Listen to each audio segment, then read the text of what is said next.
किसी शहर में एक बड़ा धर्मात्मा राजा राज करता था। उसके दान धर्म का प्रवाह कभी बंद नहीं होता था। हर जगह राजा बढ़ चढ़कर दान दक्षिणा देता था। एक दिन उसके यहाँ एक साधु आया। उसने राजा से कहा, राजन, सुना है तुम बहुत दान धर्म करने वाले राजा हो। तुम्हारे यहाँ से कोई भी खाली हाथ नहीं जाता। क्या मैं जो मांगूंगा वो तुम मुझे दे सकोगे? राजा बोला, कहिए साधु महाराज, आपको क्या चाहिए? साधु ने कहा, या तो 12 वर्ष के लिए अपना राजपाट दे दो या अपना धर्म दे दो। साधु की बात सुनकर पहले तो राजा चिंता में पड़ गया, फिर सोच विचार कर उसने कहा, महाराज, मैंने राजपाट सब आपको दिया, संभालिए इस राजपाट को। इतना कहकर राजा वहां से बिना कुछ लिए सब कुछ छोड़ छाड़ बिल्कुल अकेला चल पड़ा। चलते चलते मार्ग में एक बगीचा आया। वहीं एक कुआं और प्याऊ भी था। बड़ा रम्य स्थान था। राजा वहीं विश्राम करने के विचार से ठहर गया। अगल बगल देखने पर उसे एक जीर्ण कसा हुआ सुंदर घोड़ा दिखाई दिया, जिसके पास एक सुंदर स्त्री बैठी हुई रो रही थी। राजा को स्वभावतः दया आई। उसने उस स्त्री से रोने का कारण पूछा। स्त्री बोली, महाराज, मैं एक राजकुमारी हूँ।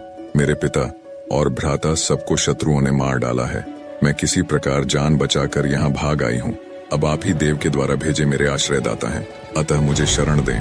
राजा ने कहा, ठीक है, घोड़े पर बैठ जाओ और मेरे साथ साथ चलो। राजकुमारी बोली, नहीं महाराज, आप ही घोड़े पर चलो।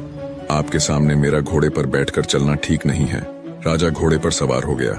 चलते चलते दोनों एक दूसरे राजा के नगर में पहुंचे।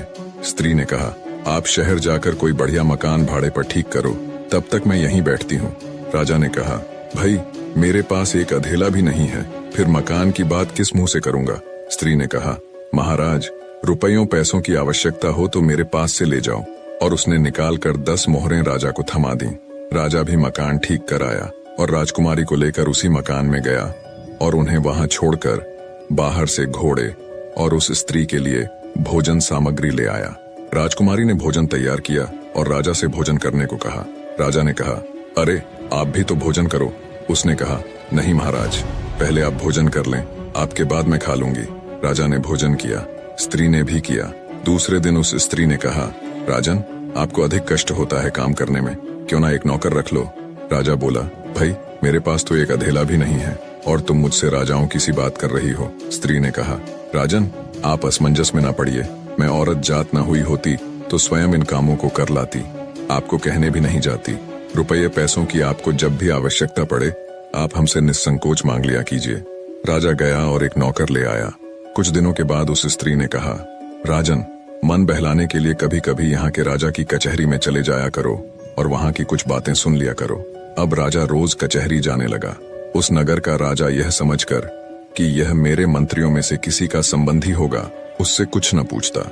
इधर मंत्री लोग उसकी आकृति राजा के समान देखकर राज संबंधी जानकर कुछ न बोलते। कुछ दिन यूं ही बीत गए। एक दिन राजा और मंत्री वर्ग ने आपस में आखिर उस राजा के संबंध में बातचीत की। वह किसी का कोई संबंधी तो था ही नहीं। उनको बड़ा कौतूहल हुआ। दूसरे दिन राजा ने उससे परिचय मांगा। उसने अपनी सारी बात बता दी। उसकी धर्मप्रियता देख राजा ने उसका बड़ा स्वागत किया और अपना मुकुट उसके सिर पर रख उसकी पगड़ी अपने सिर पर रख ली, अपने सिंहासन पर बैठाया और मित्रता की प्रतिज्ञा की। दूसरे दिन उसे फिर कचहरी में आने का निमंत्रण दिया। राजा ने सारी घटना उस स्त्री से कह सुनाई। उसने कहा, ठीक है, आप भी राजा को सारे परिकर, परिषद तथा नगर को भी न्योता दे आइए। वह पहले तो हिचकिचाया, पर उसके प्रभाव तथा आग्रह को देखकर राजा उस स्त्री की बात मान गया और अगले दिन जब कचहरी गया तो राजा को सारे मंत्री परिषद सहित पूरे नगर को अगले दिन सुबह के भोज के लिए आमंत्रित किया।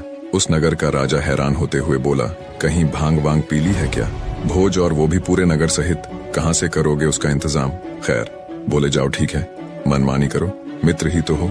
शाम को उस नगर के राजा ने एक सिपाही भेजकर पता लगवाया और कहा, जाकर देखो तो सुबह भोज के लिए क्या इंतजाम है। सिपाहियों ने देखा तो वहाँ कुछ नहीं था।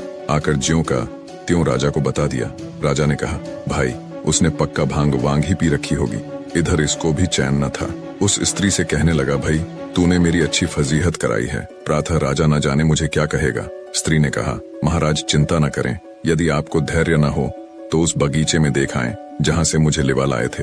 राजा ने घोड़े पर चढ़कर जो देखा तो वहाँ संपूर्ण देव वर्ग ही कार्य में तत्पर था।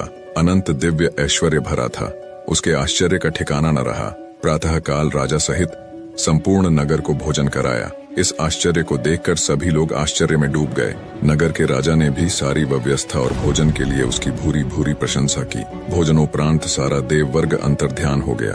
अब उस स्त्री ने कहा, राजन, तुमने उस साधु को कितने दिनों के लिए राज्य दिया था? जरा कागज तो देखो। राजा ने देखा तो समय पूरा हो चुका था। स्त्री बोली, तो अब आप भी अपने राज्य में जाओ और अपना राजपाट संभालो। राजा ने कहा, देवी, तुम्हें छोड़कर तो मैं एक कदम भी न जाऊंगा। स्त्री बोली, राजन, तुम मुझे क्या समझ रहे हो? मैं तुम्हारी स्त्री नहीं हूँ, मैं तो तुम्हारा धर्म हूँ। जब तुमने मुझे नहीं छोड़ा तो मैंने भी तुम्हें नहीं छोड़ा और तुम्हारी स्त्री बनकर तुम्हारे साथ रही और तुम्हें किसी प्रकार का दुख नहीं होने दिया। पर अब जैसी तुम्हारी इच्छा।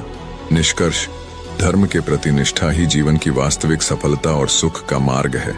धर्म का पालन करने वाला व्यक्ति चाहे किसी भी परिस्थिति में हो, वह कभी पराजित नहीं होता।